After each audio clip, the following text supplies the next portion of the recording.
left, right.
Qué mudable es el corazón del hombre.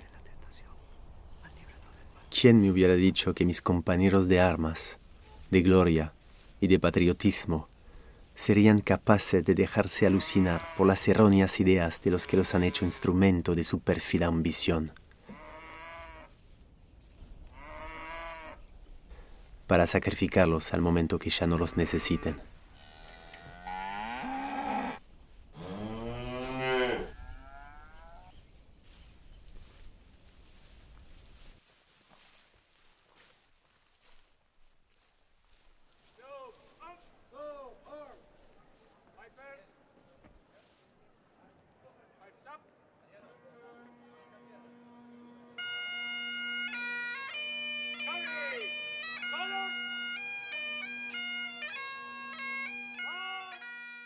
Textualmente, dice Fofan, la escuadra que tengo el honor de presidir no puede darse el lujo de seguir anclada en False Bay. Y un poco le informa al almirantazgo que va a emprender una acción pirata, obviamente, hacia el Río de la Plata. Y se viene, lo pone el almirantazgo y la gente del gobierno inglés.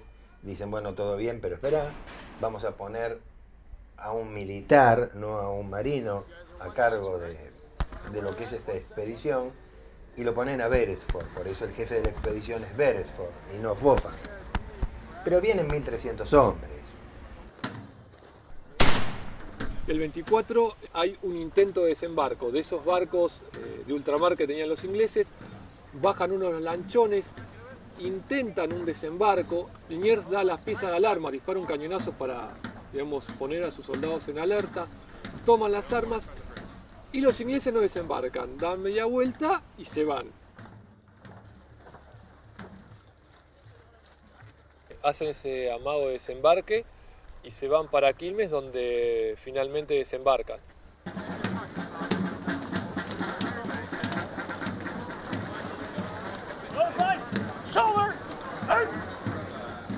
La habían ocupado por una auténtica dejación de funciones del virrey Sobremonte. Toman la ciudad, naturalmente, ¿cómo no la van a tomar? Buenos Aires, una ciudad abierta, totalmente librada al gusto de cualquiera que viniera. Imagínate, parte chica del segundo ejército del mundo, ¿no? En ese momento. la toman como Pancho por su casa. Era una invasión muy pequeña, de 1.600 hombres para tomar una ciudad de 40.000 habitantes. Era bastante descabellado, digamos, el plan en sí mismo. Okay, good whiskey. Yeah. Whereabouts do you find cigarettes here in Buenos Aires? Well, up in the north, you can find Robert. Yeah. He's a good dealer of Right. cigarettes. Okay. That's what I need. I need a whole bundle of cigarettes, actually. I need money. Yeah. Well, I don't. I've got gold sovereigns. English Okay. gold sovereigns. I can tell you. Yeah.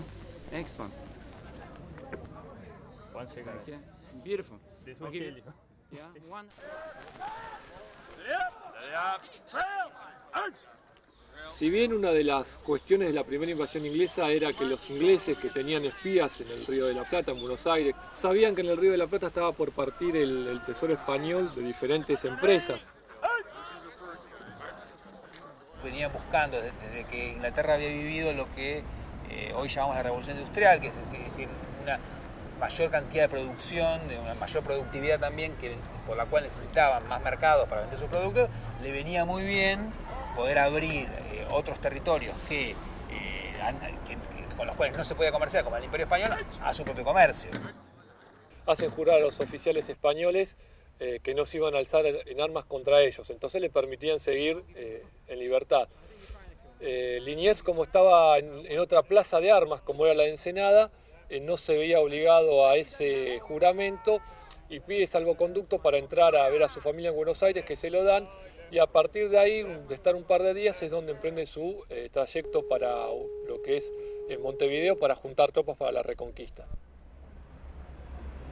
Sí, Liniers logró en 1806 un gran golpe de suerte, digamos, su audacia digamos, y la calidad con la que logró primero convencer a Montevideo de que le dé tropas, después y reunir en la campaña bonaerense con Pueyrredón gente con la cual avanzar sobre la ciudad y después ser el gran protagonista de la Reconquista, lo convirtió en una especie de gran figura, adorado por muchos porteños.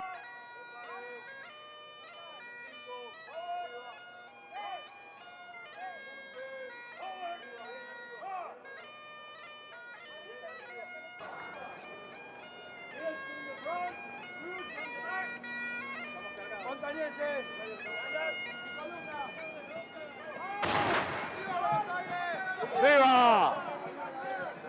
Puede desarmar la fila. ¡Armas al hombro! Sí, ya están rendidos. Él sabía, sobre todo después de la primera invasión, que los ingleses no iban a quedarse con los brazos cruzados después de esa derrota. Procede a rodear al enemigo. Rodeen al enemigo. Rodeen el enemigo. Sí. Ha luchado con honor. No hace falta que me entregue su espada, mientras me dé su palabra de que nunca más la levantará sobre esta tierra. We have to surrender with honor in the name of His Majesty, King George III. God save the King! God save the King! God save the King! Thank you, sir. ¡Viva la patria!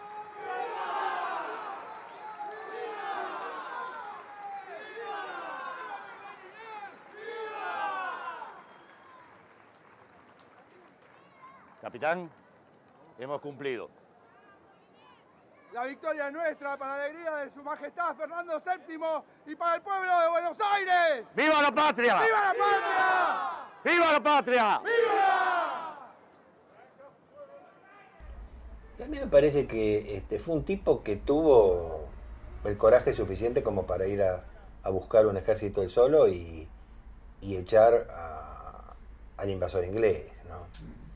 Me parece que es un tipo que coraje no le faltaba. Al punto que apenas se produce la Reconquista, se convoca un cabildo abierto, que eran las reuniones extraordinarias que hacía el cabildo cuando había una emergencia, y una multitud que por primera vez se reúne en lo que ahora sería la Plaza de Mayo, inaugurando una práctica que sigue hasta hoy, que es la de ir a protestar al cabildo, o a la plaza en general, para exigir que el virrey Sobremonte no pueda volver a Buenos Aires y que Liniers sea nombrado comandante de armas, ¿no? ¡Enemigo inglés!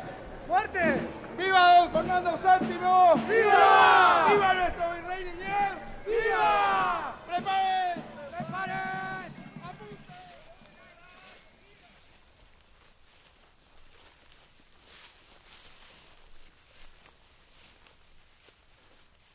Seré absurda y tristemente fusilado por los amos de la palabra, los que me acusan de traidor.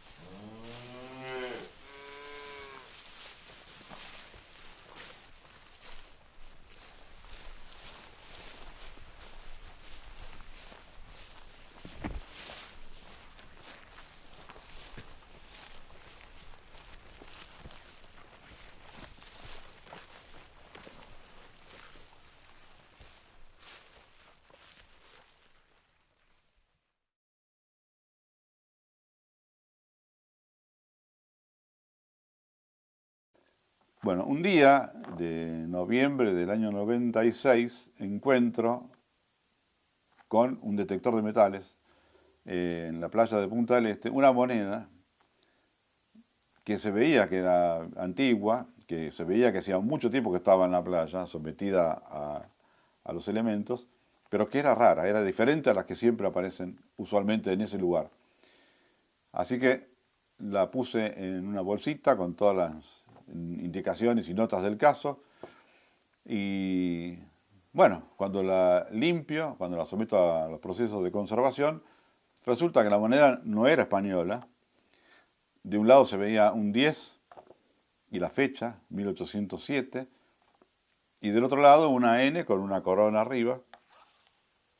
Era una moneda diferente a las que normalmente aparecían en ese lugar. Tratando de identificarla, me llevó un tiempo de consultar diferentes catálogos y demás, hasta que pude descubrir que la moneda era francesa, que era la N de Napoleón, con su corona de emperador.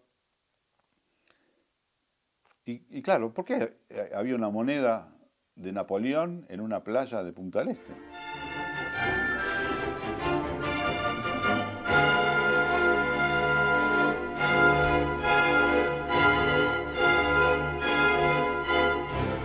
Crónicas de Liniers habían llegado a Francia, de cómo había liderado de alguna manera un marino español, pero de origen francés, a esas tropas hacia la victoria durante la invasión británica. Y imagino, vamos, que al ego de Liniers esto también le llenaba, ¿no? Pues se dirigió a él, por ser francés como él, explicándole, dándole cuenta de la victoria que se había producido frente a los ingleses. Hubo sospechas muy fuertes, las hay todavía, de que Liniers respondiera en definitiva a Napoleón.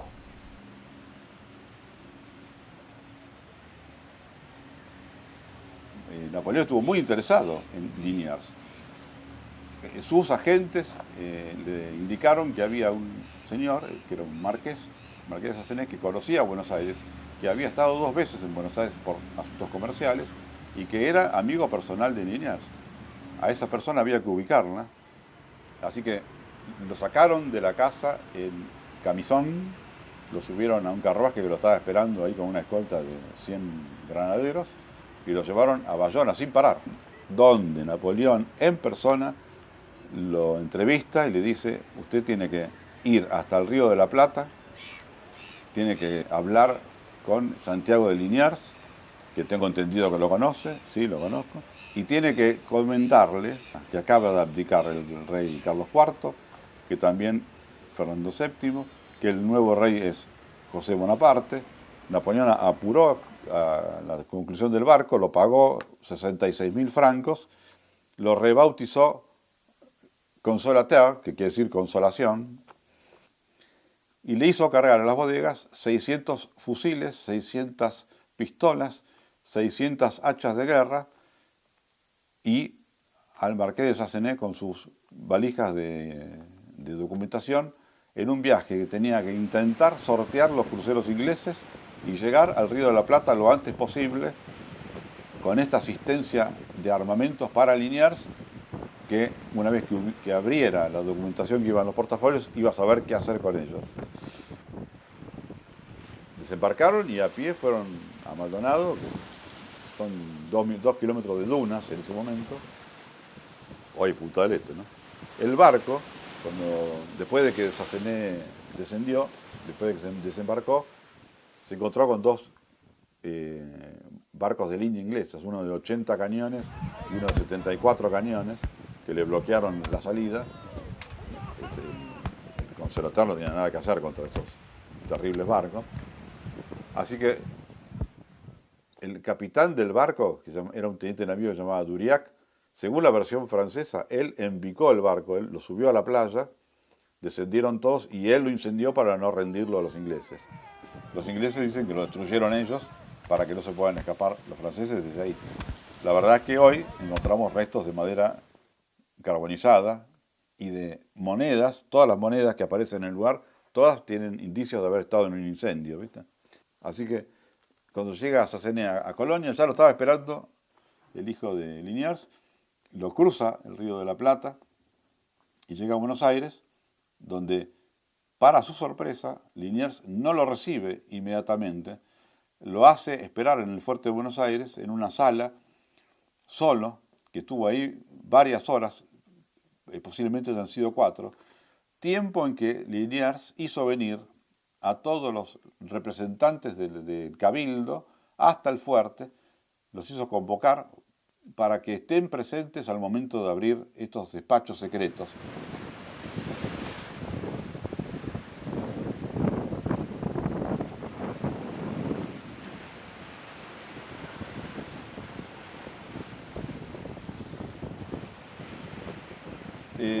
Hay un detalle que nunca lo sabremos, ¿no? ¿Cuándo deciden mandarlo a Montevideo, a Sassenet?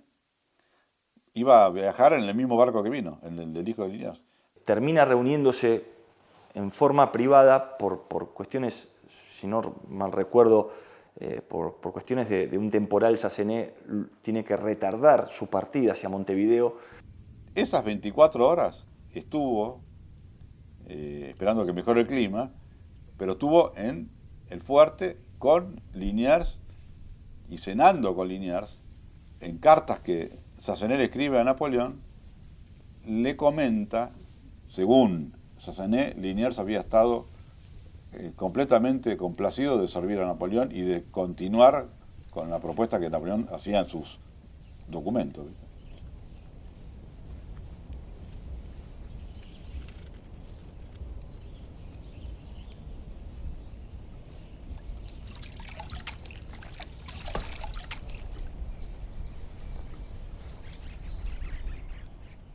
El oscuro secretario de Álzaga, Mariano Moreno, y el cobarde de Saavedra. ¿Qué clase de sangre tienen aquellos que son capaces de amputar su propia memoria, asesinando a un héroe?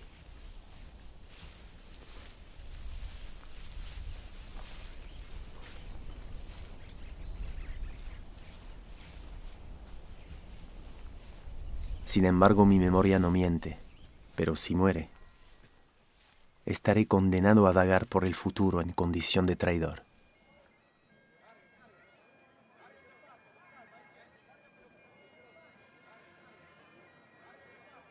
Es el personaje más incómodo que tiene la historia nacional. La maestra que te dice, en primer grado, en marzo te dice, bueno, hubo un señor llamado Liniers que fue un héroe porque acá estaban los ingleses, cruzó el río, juntó un ejército, volvió a cruzar el río y nos liberó un héroe. Marzo. En abril-mayo resulta que el héroe ya no es un héroe, es el tipo que va contra los próceres de Mayo y es el jefe de la contrarrevolución, es el malo. Él pasa de ser un héroe, un líder de esas milicias que ha formado, en 3 años, a enemigo público del Estado. ¿Cómo puede ser esto? Ellos se habían sublevado contra las órdenes dictadas en la capital, se adelantaron y bueno, los hicieron prisioneros y los llevaban. Dado que Liniers tenía mucho prestigio en la ciudad de Buenos Aires, las órdenes que recibieron de la Junta es fusilarlos en el camino de vuelta. Temían que al llegar a Buenos Aires, como Liniers tenía prestigio, pudiera encontrarse con alguna revuelta a favor de él. Este es un botón que tiene un número 25 ahí y tiene una inscripción en francés que dice Je rené de mes cendres, renazco de mis cenizas. Fue el virrey de las colonias españolas, mientras que el rey Fernando VII estaba preso por Napoleón Bonaparte y los criollos españoles tenían miedo de que Santiago de Liniers, como era francés, se pusiera al lado de Napoleón. Santiago de Liniers, poco, pero lo poco, y no quiero entrar en detalle, feo. Me estás matando. Era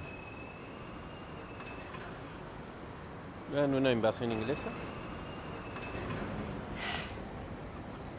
Y, ay, no, mucho no me acuerdo. Pues, para eso. ¿Que era general? No, comandante. No me acuerdo. Me contaron sobre sus matrimonios. Esta estatua es un poco, no sé si rústica es la palabra.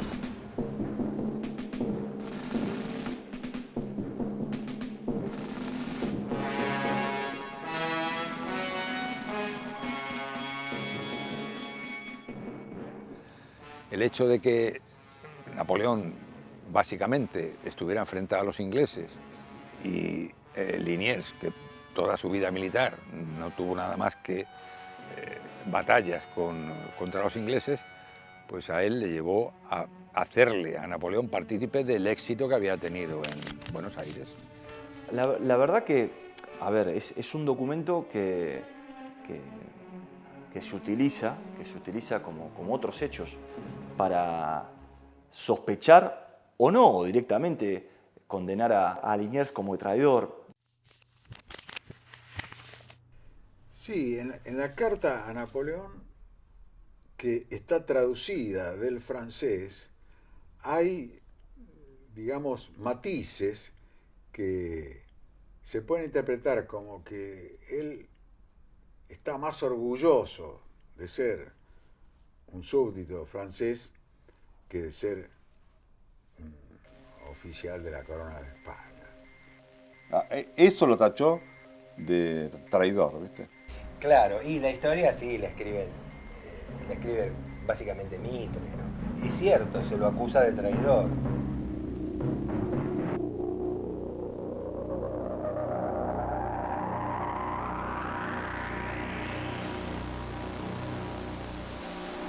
Esto se ha discutido que, bueno, Mitre esgrime una traducción española que realmente resulta un poco chocante, ¿no? Y que hace sospechar que él está ya jugando para Napoleón.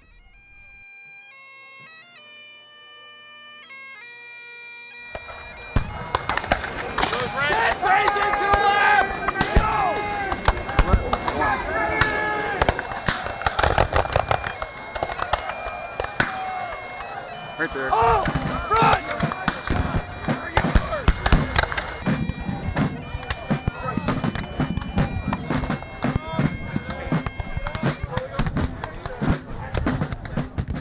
Pero ya la segunda invasión es una cosa ya mucho más seria, mucho más importante. Fue una invasión real. 10.000 hombres sobre la ciudad. Vienen 10.000 soldados, que es muchísimo. La primera invasión habían sido 1.600 soldados, que es nada. Ya por número era imposible de detener. Entra una fragata, la fragata Leda, al puerto de Ensenada y digamos que como un desagravio bombardea el fuerte, dejándolo deteriorado.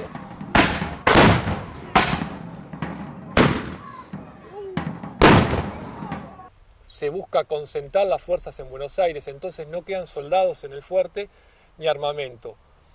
Por eso los ingleses desembarcan tranquilamente, aprovechando, como dije hoy, las condiciones de puerto natural de la Ensenada, y de la mañana del 28 de junio de 1807 a la mañana del 29 bajan 9.000 hombres que desde acá se van a ir marchando hacia Buenos Aires.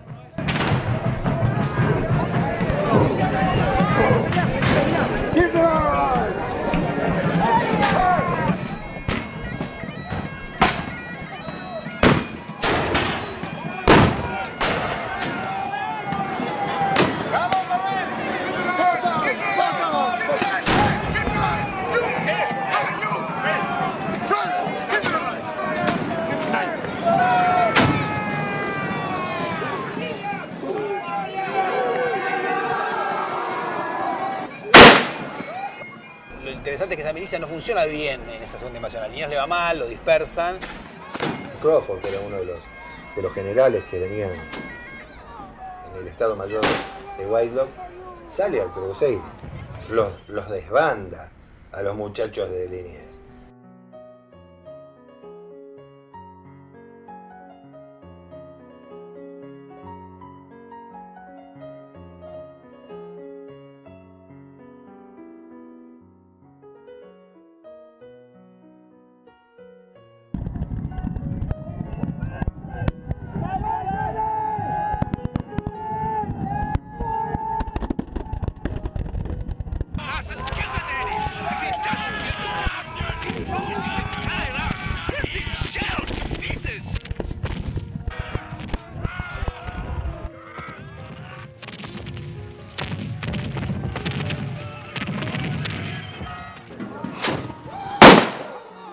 Pero Liniers luchó en Miserere, por ejemplo, donde fue derrotado por los ingleses. Él se va a Chacarita esa noche, a Chacrita, y escribe una carta donde dice: acabo de pasar la noche más angustiante o más negra de toda mi vida, porque él cree esa noche que Buenos Aires cae.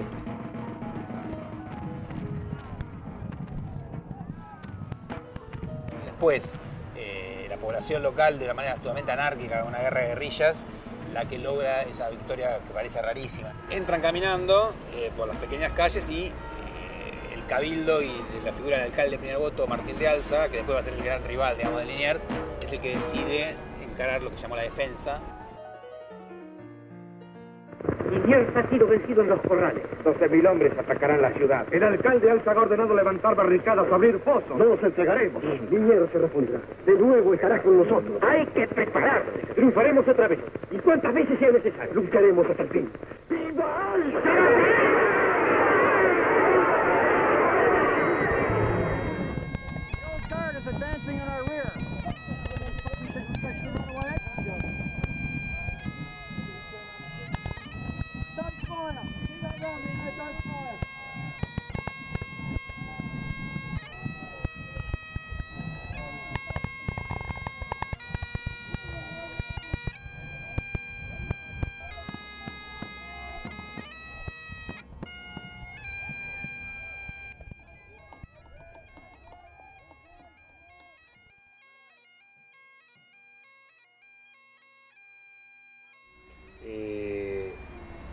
¿Cómo es que la ciudad se banca al ejército inglés?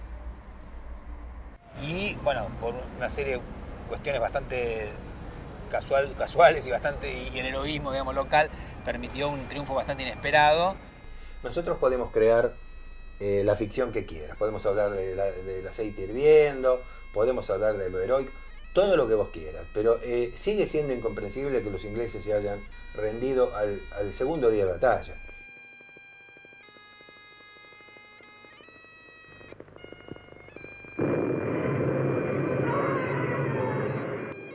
¿Por qué Whitelock se rinde al segundo día de batalla? Ni siquiera había empezado el segundo día de batalla. Los ingleses se rinden. Un ejército 10 veces más grande que el que había tomado la ciudad tranquilamente. Por eso cuando Whitelock llega a Inglaterra se le hace un juicio sumario por haberse rendido y haber perdido lo que teóricamente era una batalla que no representaba un compromiso ni un desafío muy importante. Así que esa es una duda grande que, no sé, algún día se sabrá.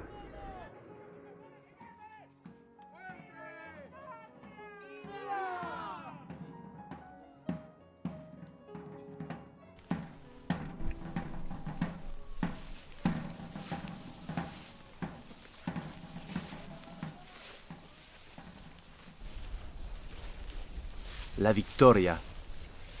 Dicen que fue Álzaga. Mienten. Hasta eso me quieren arrebatar.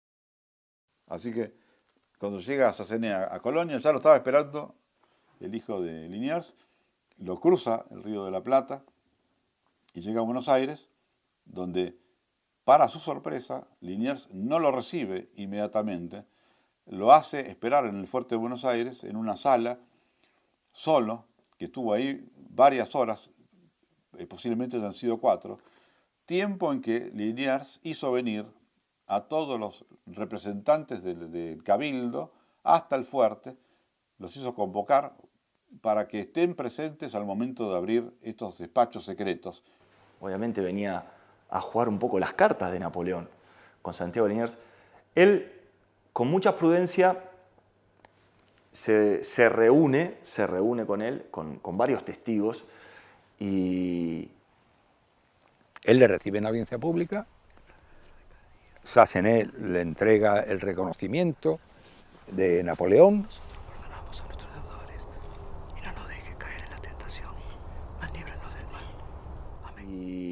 Y de una manera muy fría, habla de las crónicas que el propio Sassenet intentó dar un abrazo y Santiago de Liniers lo corta. Y él públicamente rechaza a Napoleón. Delante, en esa audiencia pública, él rechaza a Napoleón, para que no hubiera ninguna duda de lo que hubiera pasado. No se da lo que esperaba el enviado francés. Y bueno, pues es lo único que puede hacer en aquel momento. Hombre, él lo que no hace es lo que hizo después Elío, ¿no? Que es esto, apresarlo y meterlo en la cárcel, porque entendía que, bueno, que a un embajador había que tratarle pues, de acuerdo con su estatus, ¿no? Es que Liniers fue el gran sospechado. Fue el gran sospechado. A esa gran sospecha, precisamente tenemos a España invadida por las tropas de Napoleón, un Napoleón que Liniers admiraba desde el punto de vista militar, pero esto, imaginémonos, Liniers sabía a quién estaba sirviendo, precisamente a la monarquía española.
La postura de Castelli es firme.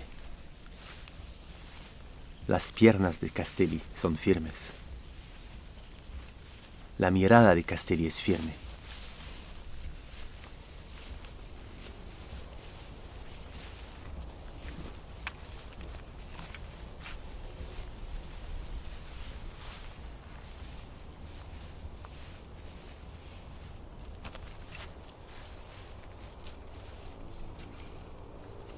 Prisioneros al árbol. Pero su voz duda. La voz de Moreno, en cambio, no duda. Moreno es hijo del hielo. Yo soy hijo del fuego.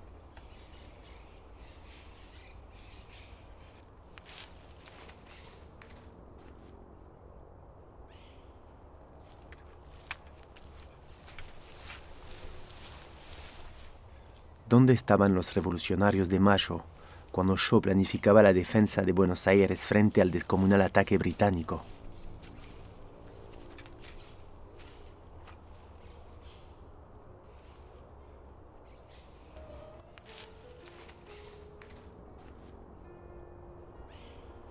Mis recuerdos viajan hacia Europa. Son cartas.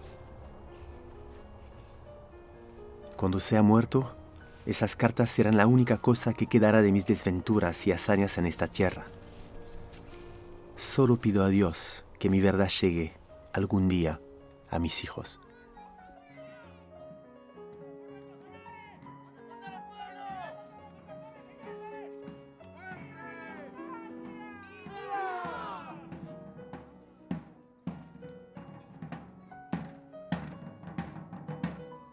Y respecto a las cartas, surgen como un poco casualmente, ¿no? Pues apareció un descendiente de Santiago que había mantenido una serie de cartas, una colección de cartas que había mandado a su familia en francés.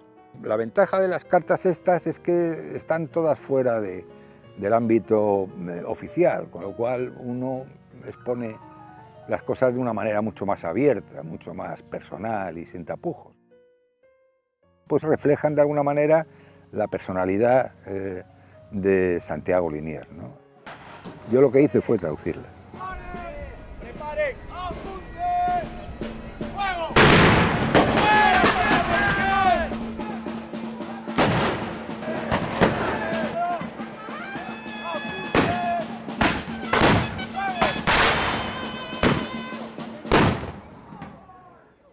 Nosotros tenemos que darnos cuenta que Álzaga estuvo en los preparativos, pero Álzaga no era militar.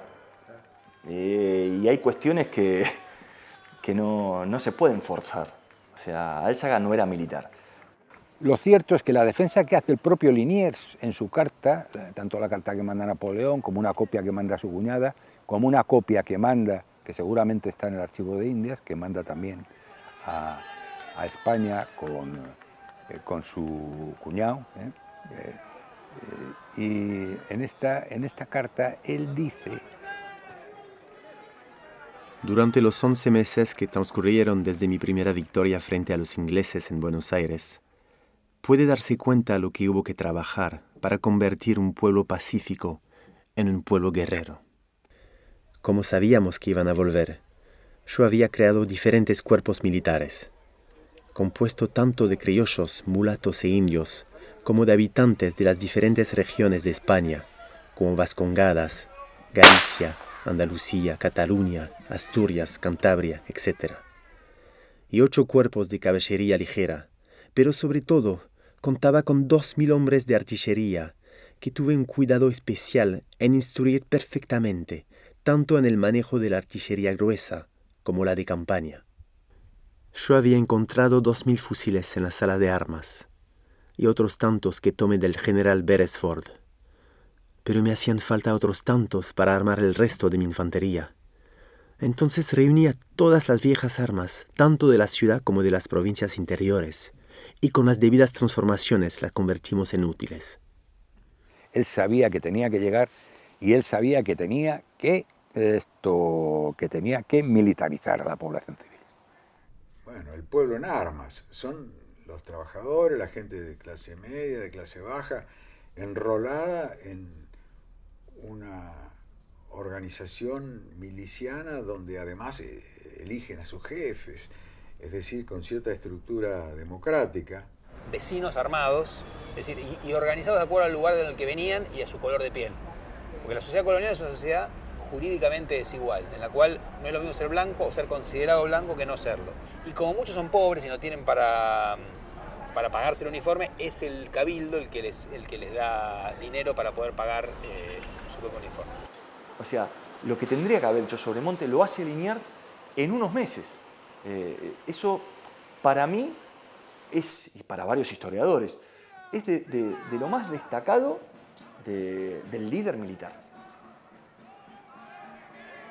A fin de 1806, Liniers, que se convierte en el jefe de comandante de armas, reúne en Barracas, o sea, en esa época fuera de la ciudad, una gran revista, es decir, pasar revista a toda esa tropa, y llega a tener más de 7.500 hombres armados en una ciudad que en esa época contaba más o menos con menos de 50.000 habitantes, con lo cual es una proporción enorme de gente armada que tiene una novedad absoluta, que es que no fue organizada por el poder colonial, sino por la propia población y de Liniers, y que además hace que mucho el dinero, por ejemplo, que llega de Potosí, empieza a quedarse en la ciudad en vez de ser exportado para pagarle los sueldos a los milicianos.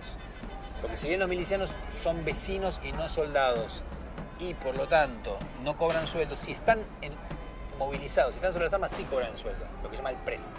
Y como están movilizados esperando que vengan los ingleses, entonces todos los meses cobran un salario más alto que el de un trabajo común, un jornalero, un peón.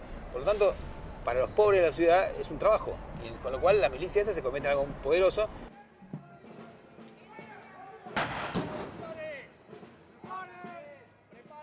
Y en esta carta él dice que el propio general Crawford reconoce que la primera embestida en la que Liniers pierde muchos soldados, Crawford tiene un gran número de bajas. Entonces, el propio Crawford le reconoce a Liniers que le dejó su división la dejó completamente diezmada y que eso, de alguna manera, frustró el éxito de las operaciones posteriores. En el campo de Miserere, los ingleses me confesaron que habían perdido más de 400 hombres y 9 oficiales. Mis pérdidas también fueron significativas, pero esta acción se debe a la salvación de Buenos Aires, al retener la columna que sin mi oposición habría entrado en la ciudad. El enemigo nos creyó derrotados y todo nuestro ejército se replegó hacia la ciudad, obedeciendo mis órdenes como estaba planificado. A los ingleses les propuse guerra urbana. Las terrazas de las casas fueron ocupadas, la artillería se instaló apuntando a las 8 calles que desembocan en la plaza. Las terrazas, además de la mosquetería, tenían una gran provisión de granadas y calderos de fuego. Hice abrir profundas trincheras en todas las calles desde donde me pudieran atacar. En fin, el día 5 a las 6 de la mañana, surgieron por todas partes sin encontrar más que la muerte. ¡Viva don Fernando Sánchez! ¡Viva! ¡Viva nuestro virrey Liniers! ¡Viva! ¡Preparen! ¡Preparen! ¡Apunten! Y la verdad es que tuvo, en ese aspecto, esa estrategia fue muy positiva, porque fue la que de verdad impidió el éxito de los ingleses. Hacen su bautismo de fuego, podemos decir, ¿no? Las armas de estos milicianos.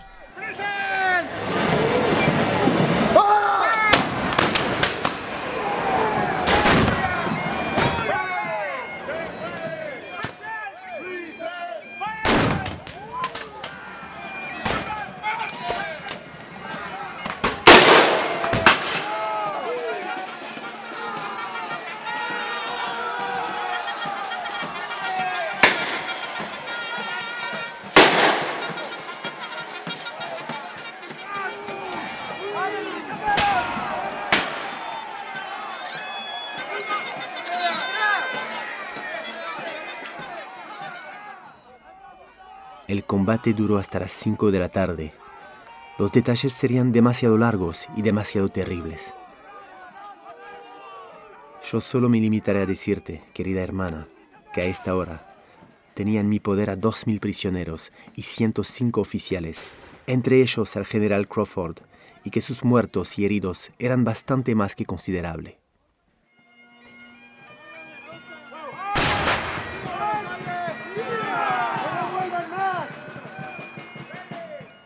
Y después, definitivamente, cuando ya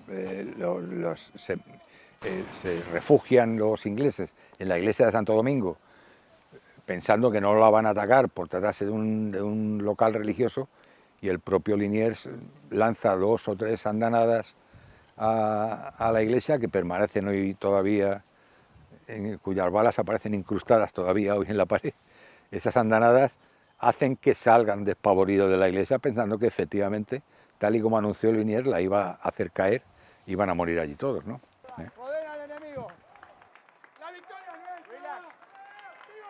No solo la rendición de la tropa que invadió Buenos Aires, sino que además los británicos abandonan Río de la Plata y dejan también Montevideo, lo cual le dio el tono de una victoria enorme, ¿no?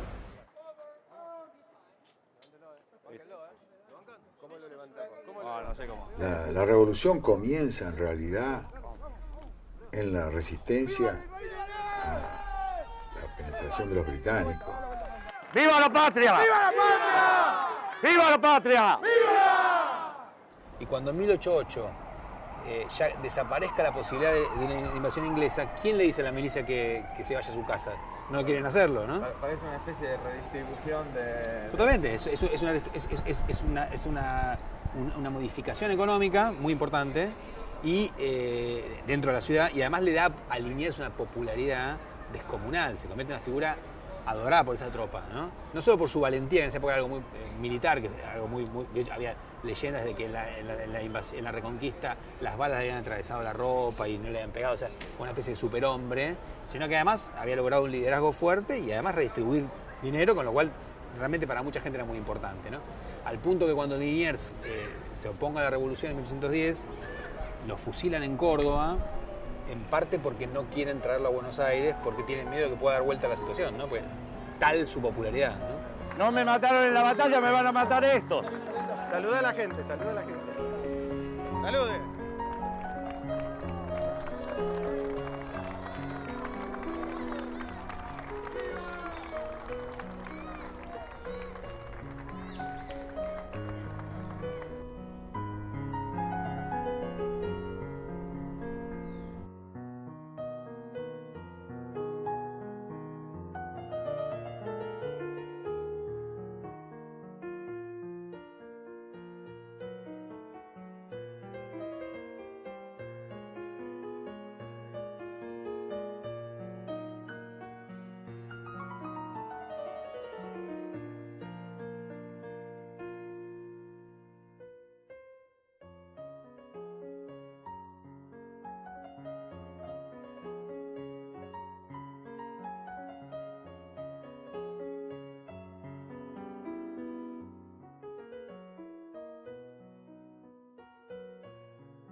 Después de 4 años, acabo de recibir, querida Linot, noticias tuyas. Te puedo asegurar que soy un hombre feliz en mi entorno familiar y que mi ambición es afincarme en este país y mi único deseo sería poder hacerte venir. Podéis estar segura, querida hermana, que no existe otra patria tan rica como Buenos Aires. Pero últimamente me han pasado cosas muy tristes. Yo creo que estarás impaciente por conocer mi situación, por lo que te voy a contar.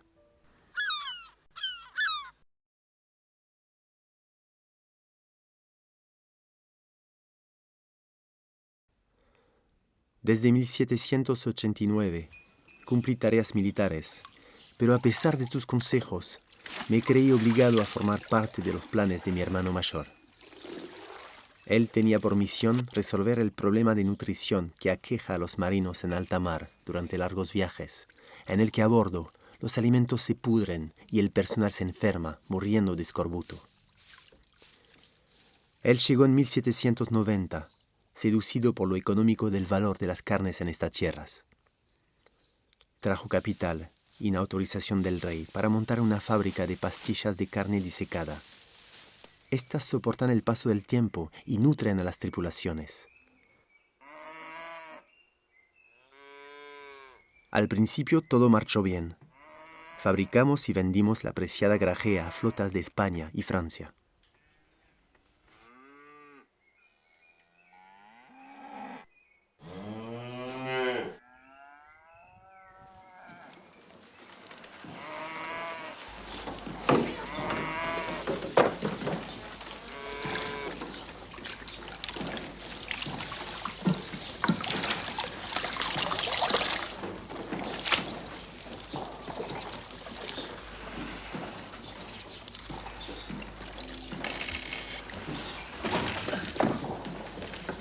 Lo que desconocíamos era que el negocio con el ganado estaba en otras manos.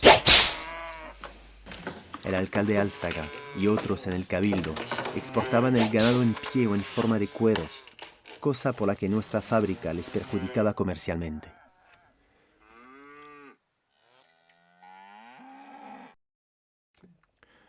Una mañana apareció escrita en las paredes una frase que sorprendió a todos, y por la que Álzaga, hombre siniestro y el verdadero poder en la ciudad, nos acusó, señalando una conspiración de franceses. Argumentó que Viva la libertad era consigna de la Revolución Francesa. Todos fuimos procesados, nuestra morada allanada, mis esclavos y empleados encarcelados y obligados a confesar la conspiración. La fábrica parada durante meses fue destruida. Luego mis amigos y hermanos desterrados.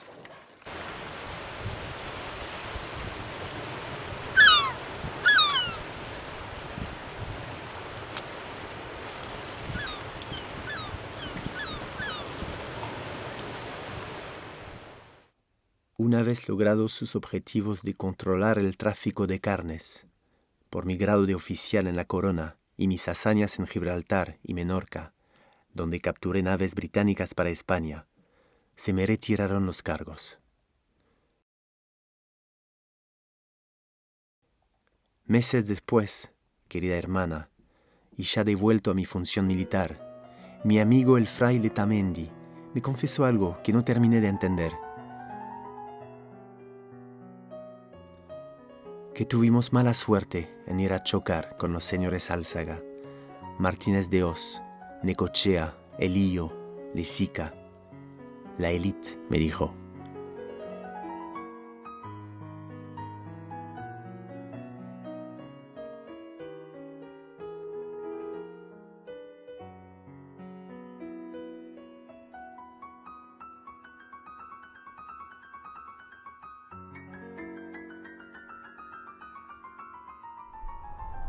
Padre nuestro que estás en los cielos, santificado sea tu nombre.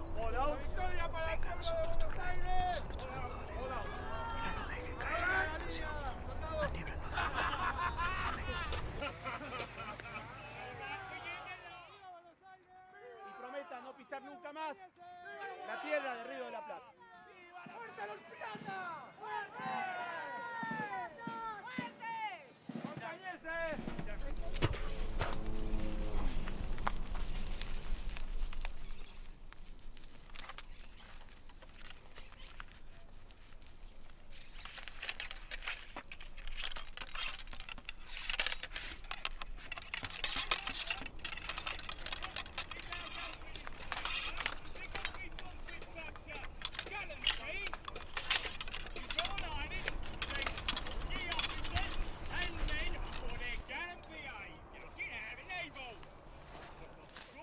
Pobres infelices.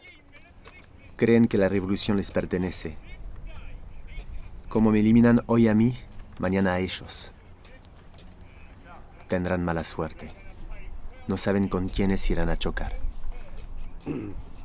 Los sagrados derechos del rey y de la patria han armado el brazo de la justicia, y esta junta ha fulminado sentencia contra los conspiradores de Córdoba, acusados por la notoriedad de sus delitos, condenados por el voto general de todos los buenos. La Junta manda que sean arcauciados don Santiago del Mier, don Juan Gutiérrez de la Concha, General. el obispo de Córdoba y el coronel Ajero. Buenos Aires, 28 de junio de 1810. Buenos Aires, 28 de junio de 1810.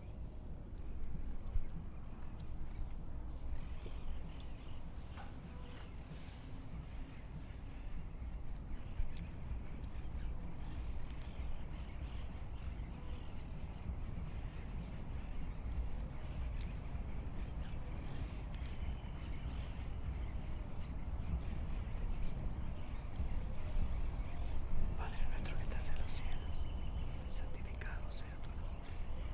Venga a nosotros tu reino. Hágase tu voluntad, así en la tierra como en el cielo. Pan nuestro de cada día, danosle hoy. Ha sido un honor servir a sus órdenes. Así como nosotros perdonamos a nuestros Ha sido un honor ser su amigo.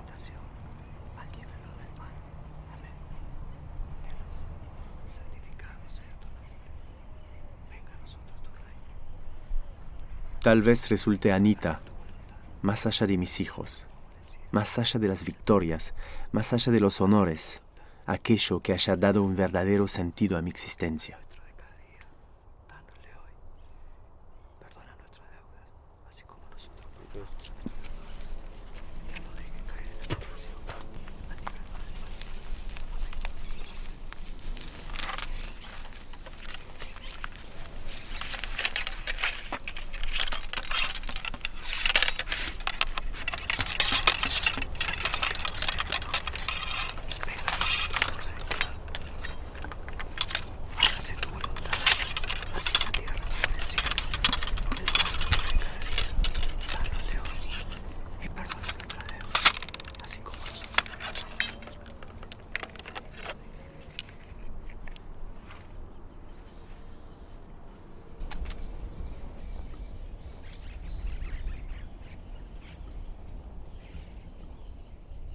Los sagrados derechos del rey y de la patria han armado el brazo de la justicia, y esta junta ha fulminado sentencia contra los conspiradores de Córdoba, acusados por la notoriedad de sus delitos y condenados por el voto general de todos los buenos. La junta manda que sean arcabuceados don Santiago de Liniers, don Juan Gutiérrez de la Concha, el obispo de Córdoba y el coronel Allende. Buenos Aires, 28 de junio de 1810.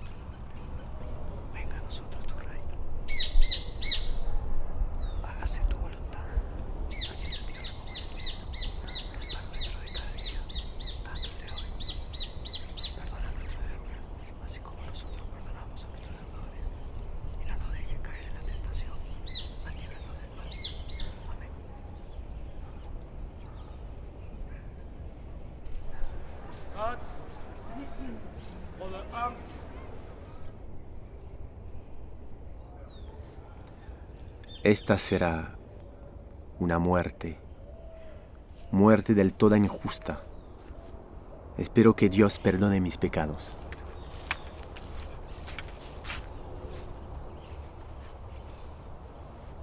¡Preparen!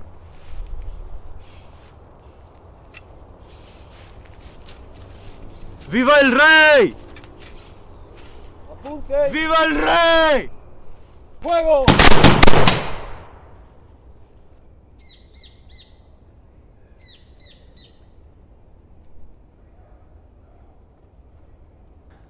Veo ahora el cielo iluminado en la noche de Buenos Aires. Son las balas trasantes de la artillería británica que se apresta para atacarnos.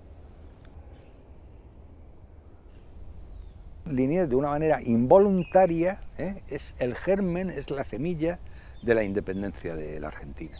Porque el pueblo, evidentemente, se siente fuerte al darse cuenta que ha sido capaz de derrotar a los ingleses, se siente con suficiente capacidad como para defenderse solo y absolutamente prescindible la dirección por parte de la metrópoli. Él podía haberse integrado en la Junta Revolucionaria de Buenos Aires y habría sido sin lugar a duda el principal creador de la patria. Fue aquel que le dio entidad a las milicias criollas, a la parte baja del pueblo, ¿no?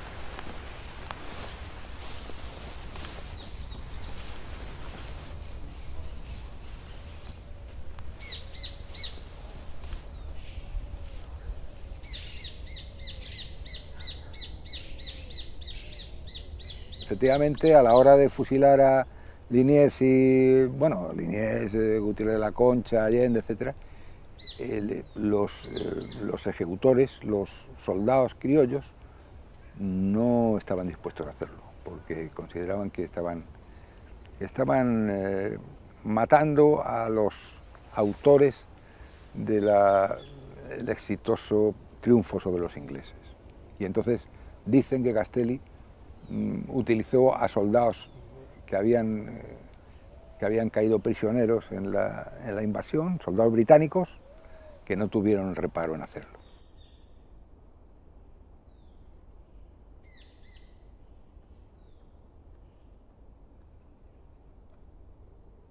Los sagrados derechos del rey y de la patria han armado el brazo de la justicia, y esta junta ha fulminado sentencia contra los conspiradores de Córdoba, acusados por la notoriedad... ¿Por qué matan a Liniers? Bueno, Moreno también es el partidario, y Castelli también, de que una revolución tiene que ser dura para mostrar que va en serio, ¿no? Y de hecho, una revolución que mata no puede volver atrás, ¿no? Porque ya no se vuelve eso, menos un funcionario, ¿no? Y por lo tanto, el gesto que fue leído como jacobino por sus enemigos fue realmente una de las cosas que marca el quiebre. Por eso la revolución no es el 25 de mayo, la revolución empieza el 25 de mayo y de ahí en más empieza a volverse más lo que hoy entendemos como revolucionaria, empieza a romper y a quemar las naves con el pasado, ¿no? Moreno es un hombre que está ligado a intereses ingleses. Y tanto es así, que Moreno para nada quiere, pero para nada quiere formar parte de lo que fue el 25 de mayo de 1810. Él niega absolutamente, no quiere, lo van a convencer. Yo tampoco estoy muy seguro con esa posibilidad, ¿no? Creo que básicamente Moreno es un revolucionario, es lo que se entiende por un revolucionario, un admirador de la Revolución Francesa. El comercio inglés entero que vivía en Buenos Aires y que era más profuso de lo que podemos imaginar, tenía como abogado a Mariano Moreno. Inglaterra en esa época era una nación de ideas adelantadas. Enfrente, ¿quién estaba? España, el monopolio comercial, el garrote. Ellos venían con el libre comercio, que para la época, repito, era una cosa nueva. Entonces, como muchos de ellos no se van, muchos de los que hicieron la revolución y de los que comenzaron con esto que es la Argentina, ¿cómo no se van a aliar a las ideas liberales? Por eso la historia siempre, en lugar de acercarnos a la gente que la construyó, nos la cuentan de un modo, nos la han contado de un modo siempre, y lo siguen haciendo en los colegios, ¿no?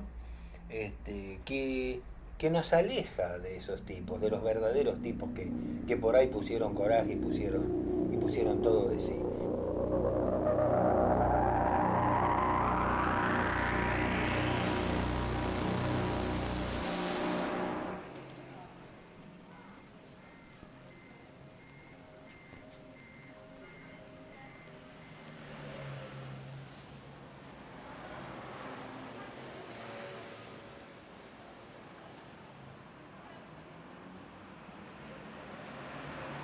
Surgió la curiosidad de saber qué es lo que había pasado, sobre todo teniendo en cuenta que un hombre que había demostrado su lealtad, sin duda, con la entrega de su vida, qué podía haber ocurrido en aquel momento si es que realmente él había tenido alguna inclinación a entregar el virreinato, que evidentemente no la hubo, como quedó demostrado, sin duda, ¿no? Yo creo que Urbina, ahondando en la correspondencia que habían tenido la gente un poco malintencionada respecto a la carta de Liniers, e intentando averiguar qué es lo que había pasado, pues llegó a la conclusión de, efectivamente, que había un efecto de traducción. Yo creo que no hay ninguna otra aplicación. Que ese defecto en la traducción hubiera sido intencionado o no, ya es difícil saberlo. Hay un párrafo en esa carta que es el origen de la controversia, en el que él dice que se siente tan francés como español, y alguna persona malintencionada, o quizás por ignorancia del francés, la tradujo diciendo pues que él había dicho que se sentía más francés que español, y eso le acarreó muchos problemas. Precisamente le hacía mucho daño a él, ¿no? Imaginamos que le hacía mucho daño esa sospecha. Algo trascendió, porque terminó con el fusilamiento de Liniers, ¿viste? Eso lo tachó de traidor, ¿viste?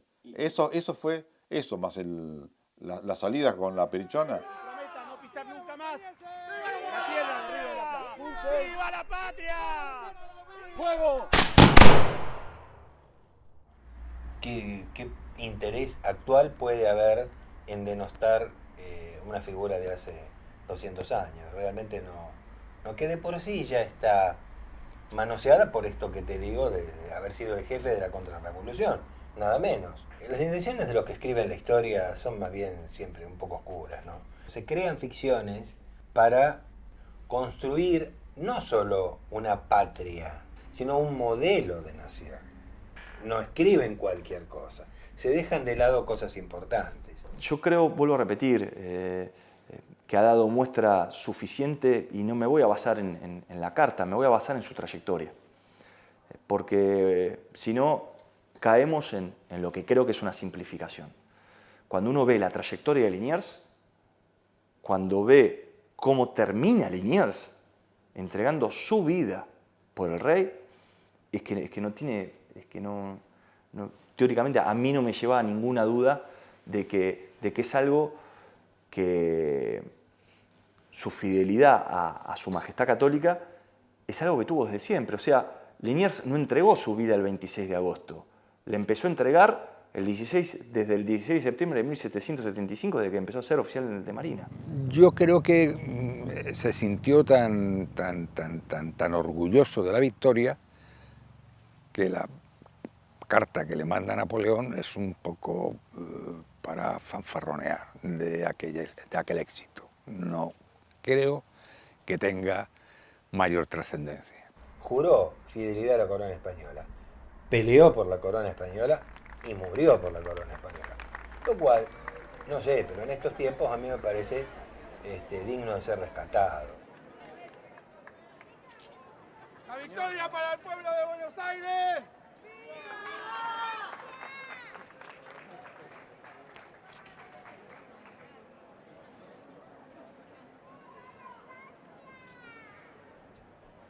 We have to surrender with honor in the name of His Majesty, King George III.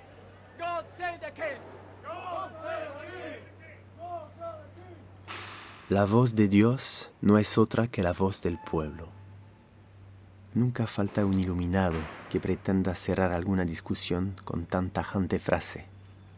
Más allá del tono palpablemente hereje que encierran semejantes palabras, he de decir que no las comparto en lo absoluto, porque Dios nunca se equivoca y el pueblo, en cambio, suele hacerlo con excéntrica reiteración.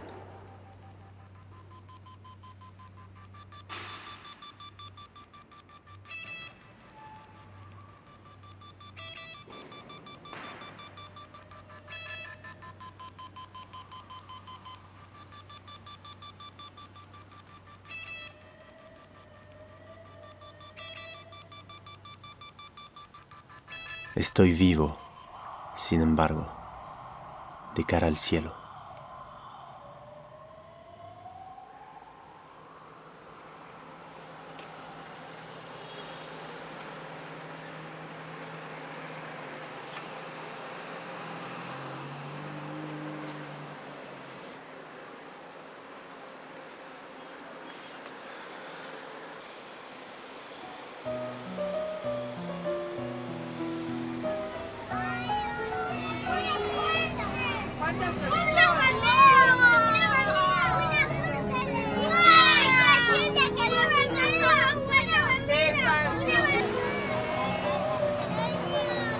Bienvenidos al Museo del Cabildo y la Revolución de Mayo.